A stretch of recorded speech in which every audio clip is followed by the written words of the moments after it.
what I really wanted to do today was just do a bit of kind of basic demystification of what LLMs are and what are the useful ways to think about them, what are their constraints, and so on. We're not going to be diving into their individual technical architectures. And the reason we want to do that is that we want to be able to contextualize LLM models within the systems where we find them, right? Something like ChatGPT or our KMS, conversational interface. And so let's get started. So I wanted to start with just touching on kind of what the materials in quotes are of these LLMs. And the first important thing here is that we like to talk about LLMs as interacting with language, but it's important to remember the caveat that we're actually talking about the digital representation of language, right? So this is a total ordering of character codes or a string, if you will. So this is the kind of underlying material that it's working with. And then on top of that, and this is actually what the LLM is generating, is tokens. So you take some number of characters and you group them together. This is not a manual process. This is a process optimized for LLMs. There are many ways to tokenize a string. This one here is from OpenAI. So you can see, for example, that a colon is its own token because it wants some independence with the ability to generate that. And yeah, these are the kind of the basic units that are actually being generated. The next thing is context windows. I've left some citations in these slides as well, which I can link to later. So it's important to know about context windows. And what they really are is just the kind of input space of an LLM. A context window defines kind of the maximum amount of text that you can give as input. And every system so far uses these context windows to work with LLMs. And we'll get to how you can do that later. Where I wanted to start is to note that the reason to have these hard cutoffs for context windows is often not defined by the LLM models, but it's basically their performance over varying lengths of context. So for many models, there will be a point where the quality basically starts to deteriorate, and the people that have made the model will be like, okay, this seems to be about the right place to draw the cutoff line, because using more than that is going to deteriorate the quality. And so we want quality, even if we sacrifice some extra text that you can give as input. The second thing here is the position of a token in that context window affects how the LLM uses it, right? So in this example, this is looking at embedding, or sorry, I should say, kind of using bits of text from documents, and then how accurate it is in its responses based on the position of that document, which you can really here just think of as a string in the context window. And so we can see that stuff way at the beginning tends to be more accurately understood, if you will, than stuff in the middle. And the same is true for stuff towards the end. And this is a shape that we see with a lot of LLMs. I'm sure that this will change over time. But yes, depending on where you are in the context window, that will affect the performance of the model. But the next thing here is around models of reasoning, and specifically looking at the ways to replace the inner workings of an LLM, but have the same apparent structure from the outside. What I mean by that here is that we can think of each of these models as really just like a function that takes text in and text out, right? Like it takes one big chunk of text in, one big chunk of text out. But within these models of reasoning, that we can actually have multiple calls to LLMs. We can do other fancy stuff.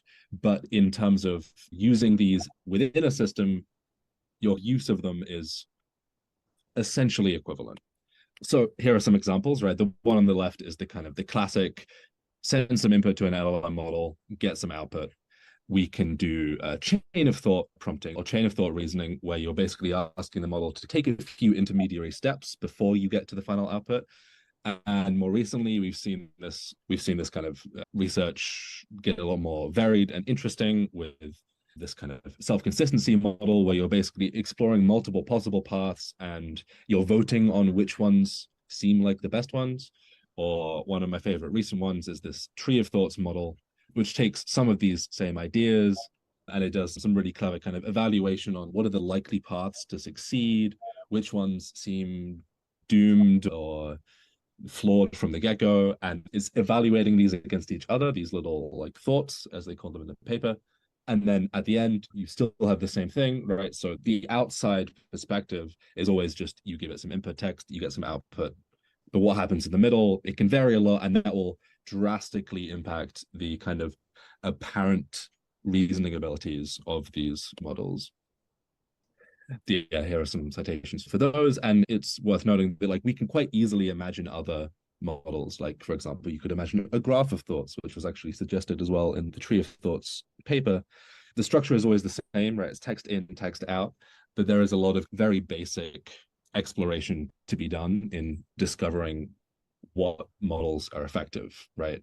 Most of the stuff that's happened so far is not exploring particularly radical ideas. It's just doing stuff that no one's got around to researching and publishing on yet. So we're going to see, I think, a lot more of this in the future.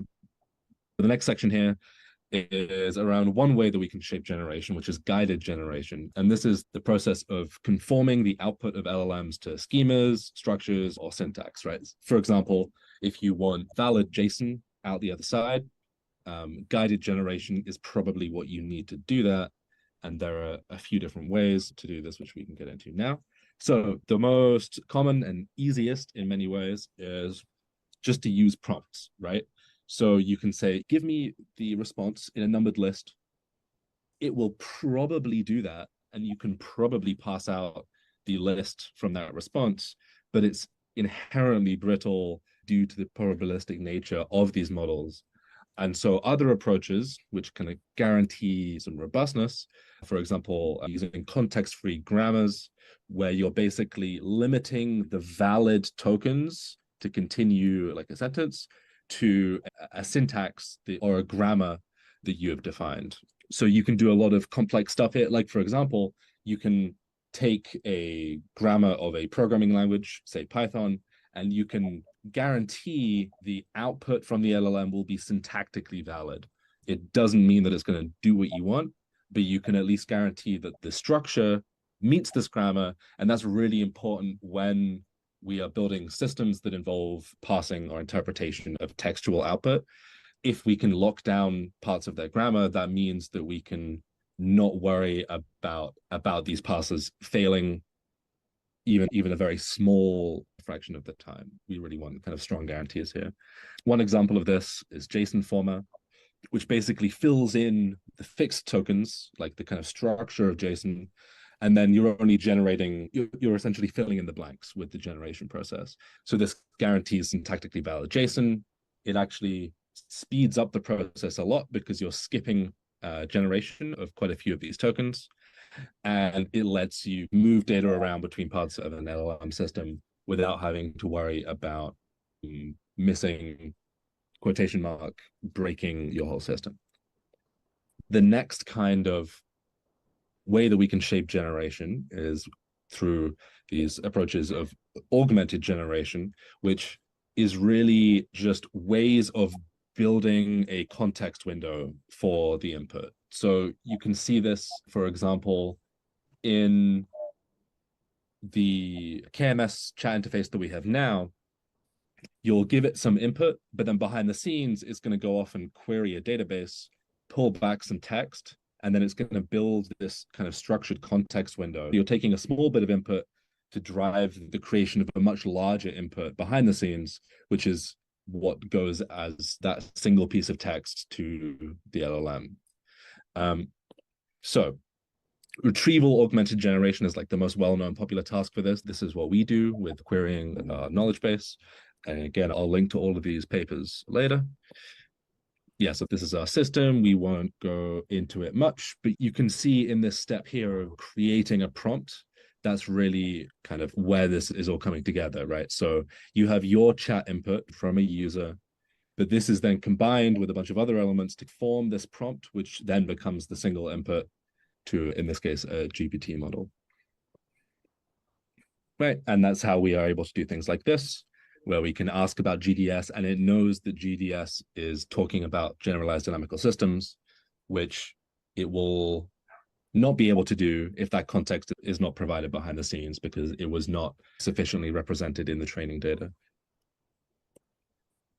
Another approach is this quite big category of approaches, which is tool use.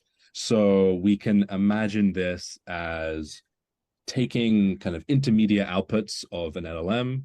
Instead of giving the output directly back to a user, we're instead noticing like a pattern in it, and we are then passing some of the output there. We're delegating to a tool through whatever means, right? It could be like a Python REPL, it could be an API endpoint, doesn't really matter.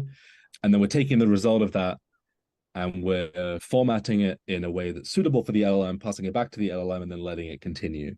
This, in principle, can do many steps, right? It could use a bunch of different tools to solve a very complex problem, but we're absolutely not there yet. And there's a lot of challenges with stopping it from going way off track or getting stuck in kind of loops. And we don't have particularly good approaches for allowing humans or other agents to influence this kind of multi-step process that LLMs are doing, although I suspect we'll make a lot of progress there quite soon. So those are some of the ways that we can shape the actual output of an LLM. The next kind of big section here is really about LLM systems, because I want to disambiguate LLMs in the sense that something like ChatGPT is a long way from being just GPT with a text box attached to it. And so to get into this distinction, I wanted to break down two of the most important parts of many of these systems, although far from the only ones. So the first one is embedding functions. And to build a bit of an intuition here, an embedding function will take some data, right? In this case, it is audio recordings from seismographs, and it is then assigning those to a point in space, which is the embedding space on the right here, such that distance corresponds to something meaningful. So we can see here that these two orange dots are very close together. I assume in the original context, that means that these were both likely to be seismic events or earthquakes.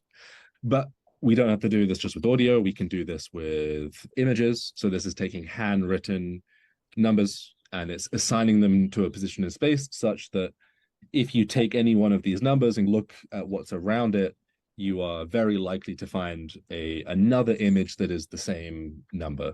This here is represented in 2D. This is a T-SNE diagram. But the reality is that these are actually very high dimensional. Our system has an embedder that I believe uses 768 dimensions, but that is 760 something more than we are able to visualize on screen. Hopefully this kind of 2D representation can give you a good intuition. And here it is again with words, right? So we can see, for example, that like we have this cluster of numbers. We have some of these kinds of grammatical parts, right? Of like no, not, or, there, this. We have stuff that I'm not quite sure how you would describe this cluster, but it's bad stuff, I guess. Heart abnormalities, coughing, pain. These are things we don't want. And so in this way, we can cluster things up in a way that would be extremely challenging to do for a human, but embedding systems have become quite remarkably good at this process. One example of this is Instructor. This is the model that we use for embedding. It's actually a prompt-driven system, so you can actually fine-tune how you're doing those embeddings with a prompt, right? So we can, for example, focus more on clustering related kind of academic ideas together versus the different intended audiences for language, that kind of stuff. There's a lot of flexibility here that we haven't explored, which we'll come back to in the future. So vector stores, which is a word that I definitely took around a lot, but these are really just databases for vectors, and they give you efficient ways of querying by distance, which is basically a metric for similarity, or the distance encodes something meaningful. Okay, so most LLMs are actually made of multiple parts, right? So ChatGPT is what you might call an LLM system. It's not just a GPT or LLM model. And ChatGPT is using augmented generation approaches, using your kind of past messages to give this appearance of having a memory.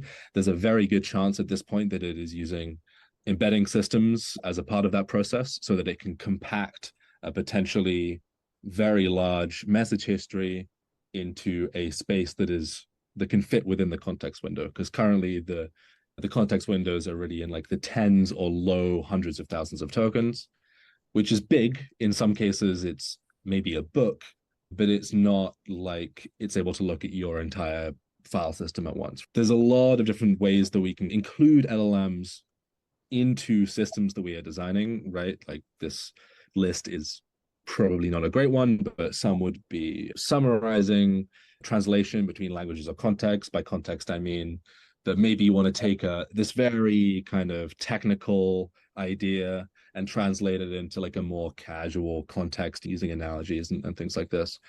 We can use LLMs to augment existing interfaces, and we'll get more into that in a second. And then we can do things like classification, categorization, ranking, and evaluation. And especially these last ones here, they really let us build much more kind of complex systems with LLMs that have a higher degree of apparent intelligence, because things like ranking and evaluation can be applied to the outputs of the LLM itself. So we can use it not just to evaluate or rank things that we do, but we can use that to self-evaluate in these systems. And this list could really go on for many pages. But the point here is that the role of an LLM in a system doesn't need to match the pattern that we have, for example, with ChatGPT, where it's going to give you some output back. It can also be somewhere in the background doing things that are incredibly useful to us, but that might not be visible. I think this is one of the last sections here. So I wanted to touch on interfaces, because as we've seen, there's a lot of ways that we can use LLMs in these systems. And a part of what kind of shapes our kind of collective imagination about what LLMs are is how we interact with them. So there's chat. Everyone knows this, so I didn't bother including a slide. But, you type a message in a box, you send it, and then you magically get some text back. And this is great, right? This was really the one that took off and have made waves and changed how a lot of people view this technology. So another one here is this broad category of what you might call like diagrammatic representations. So constructing things from blocks, wires, directed acyclic graphs, and so on, lets you build things that might look more like workflows or signal processing chains. But instead of, for example, audio data, these can be using streams of natural language between LLMs that are doing different kinds of things or different kinds of processing on that language. So we have these kind of signal processing type approaches. We have kind of spatial encoding of semantics. So here, I think that the text is a little bit too small to see, but what's happening is that distance is encoding a change on some described dimension in natural language. So, for example, you start from a quote, which happens to be this website uses cookies to ensure that you get the best experience on our website. But then you can say like, okay, let's make this 0.83 times longer, or more artistic, or more sci-fi. I've seen people have a lot of really great fun with these systems. The point here is really just that there's a lot of ways to represent the kind of semantic affordances that we can use to interact with these LLM systems, and encoding a kind of dimension in the actual kind of coordinates of a canvas is one of the many ways of doing this. The last category, and this is really the biggest, or I hope it will become the biggest, is various forms of interface augmentation. And so just to pick one example of this, I believe that this is Notion. The specifics aren't particularly important here, but the idea is that, let's say that when you right-click something, right, when you have these context menus and you've pointed to something, say on screen, like a piece of text, there are potentially a very large number of things that you can do, right? Like ways that you can act on or with the object in front of you. But because we don't want to force people to scroll through impossibly big menus at the design step of software, we will usually put a lot of thought and effort into shrinking the list of possible actions down to the ones that we think people will need. And we end up with these kinds of pre-designed context menus. But LLMs open up the door to, for example, taking a list of 1,000 actions that are admissible in that context and shrinking it down to some small set of likely actions. So there's a lot of ways that we can augment what you are working with on screen in ways where the actual kind of textual output from the LLM is invisible to you because you're essentially using it as a kind of natural language reasoning system as part of, for example, a piece of software, as in this slide. There are two references here. Linus Lee is the one I actually stole this slide from, so he gets credit for that. Geoffrey Litt, who's done some work with a group called Ink and Switch, they have this kind of approach to taking like a textual document and incrementally augmenting it with computation. And so most recently, they've been using LLMs to build bits of computation into your documents and do very kind of nuanced forms of pattern matching over a document, which is again a way that kind of makes the LLM itself somewhat invisible. Cool. So the summary here, we have the materials of LLMs, which are tokens built of digital text. The context window defines the input space of an LLM model. Guided generation is the process of conforming the output of LLMs to schemas, structures, or syntax. Augmented generation is a way of automatically constructing a context window, usually around some base input, like the message that someone is sending to ChatGPT. Text embedding functions maps a string to a position in vector space such that distance encodes some meaning. Very often, this is something that resembles semantic similarity, but you can encode other things as well. And then vector stores are just databases optimized for vector data, which is very useful because that is what you get out of an embedding function. So usually an embedding function and a vector store, they go hand in hand. If we're careful in identifying what LLMs are and aren't, along with their limits like token windows, and looking at how we can compose them into other systems, we're in a much better position to understand and design systems which leverage these new capabilities, and also to not let our understanding of what the LLM model is from drifting with the ways that we experience it, like, for example, with ChatGPT. So really to separate these two. There's a very vast and unexplored space of UX and interface design. We've really just scratched the surface of this.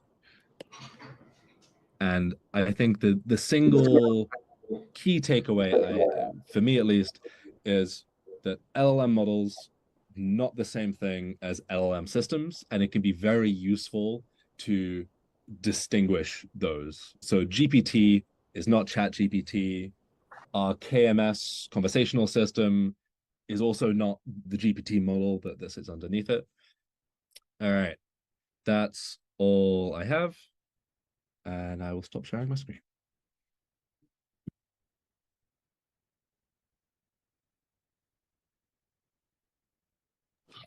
The augmenting with tool use. Yeah. And you said that there are sort of problems with the systems using this technique going off the rails. What are there any sort of comments you can make around sort of the conditions under which rails are left, or is it too soon to say? I think the biggest challenge that we face is not having sufficient ways to guide some more long-lived process or to intervene. So, for example, we can build systems that will produce plans and strategies and do self-evaluation and all of these things. But what will happen through the course of that is that they might make a plan which is mostly what you want, but then in the execution, they'll end up going down a tangent and they'll be evaluating it against not your view on whether it's the right thing, but on some kind of slightly imagined view. And so you get this kind of drift from what you originally intended to what it ends up producing. We can go a really long way with better kind of self-evaluation approaches. There's like AutoGPT and MetaGPT are two popular examples that do some of that. But what neither of those have, at least the last time I looked at them, were like robust ways to be a kind of guiding influence in that process. Me specifically of what Octopus was discussing in the artificial life evolutionary algorithms discussion, and the notion of feasibility and the like models of the world and needing to refine or adjust the models of the world in addition to the behavior within them. And I mean, I won't try to recap all of that. I think we have a recording and some notes that he shared. It was from the Econ Pod. But I think very concretely, from a control theory perspective, what you described implies a need to impose more structured models. So, like, if you want to build a system with the intelligence that has actuators, sensors and actuators through a tool, then you need to put a more robust, less self-learned model of what is desirable in place. Otherwise, in some ways, that adaptivity becomes a liability. You need to be more careful and more forward about asserting the things in the computational system, the representations of what is good as well as what is not okay. But that inevitably means taking a step away from these sort of totally quote unquote model free models towards things that have more, again, more work on the upfront by the people putting them into production, because they actually have to model. They can't just be like, I want something like this, figure it out. And I think that's reflected in that we've been able to build reasonably complex reasoning models that are more specifically purposed towards a task. If you already have enough of that, then they can potentially do a very good job. But if you want to build a kind of generic reasoning system that lets, for example, someone just ask something in terminal and have the system go and figure it out using all the tools at its disposal, that's a much kind of harder problem that we're only just starting to get to.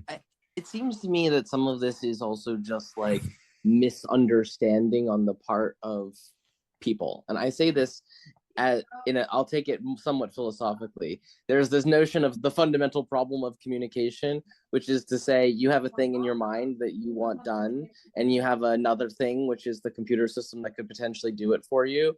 It's only going to pursue its understanding of what you asked it to do in the best case.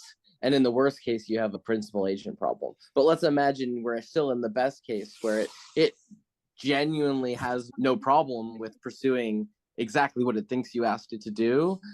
Its ability to do it is still bottlenecked on your ability to have, let's say, the same understanding of the thing to be done. And by definition, people are saying, I don't want to have to tell you, figure it out. And just doing that already means that it just might be insufficient. Like, it just might not be informationally possible, because at best it's going to do what it thinks what you meant, and it could get really good at inferring from a lot of the other contextual information. But even if it does, you haven't eliminated the problem. You're just hacking your way around the quote unquote fundamental problem of communication. There's no solution whereby your agent does the thing for you that you wanted, only the thing that it perceives you have asked it to do.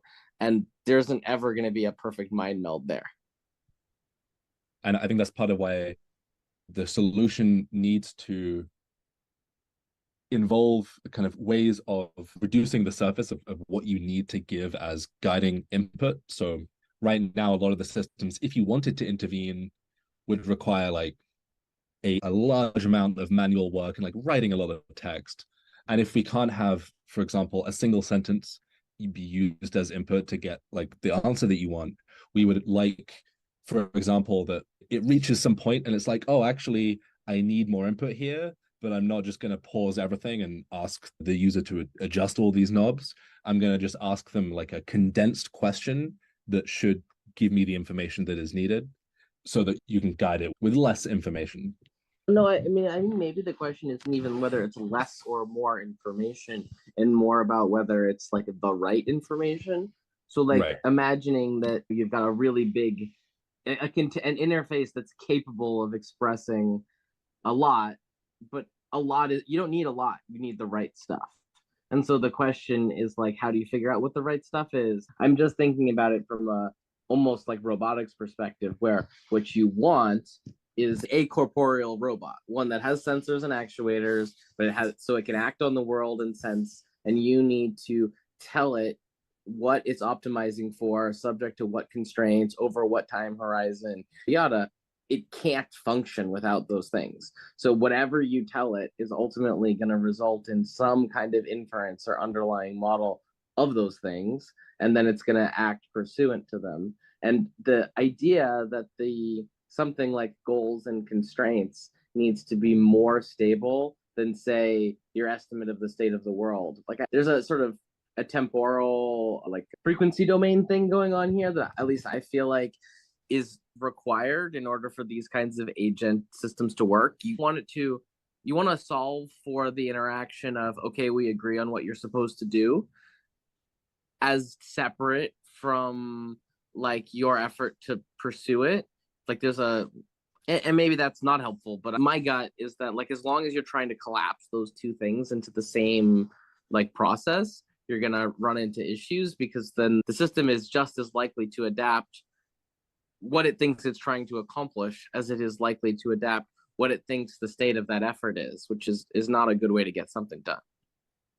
Anyway, so there's certain like modalities that exist in existing automated systems, physical ones, that I think could be intentionally enforced in architectures, modular, like intentionally modularizing, enforcing different components with different purposes, and then letting the individual parts solve for their own bits, potentially in a dynamic way, but while enforcing that architecture, say.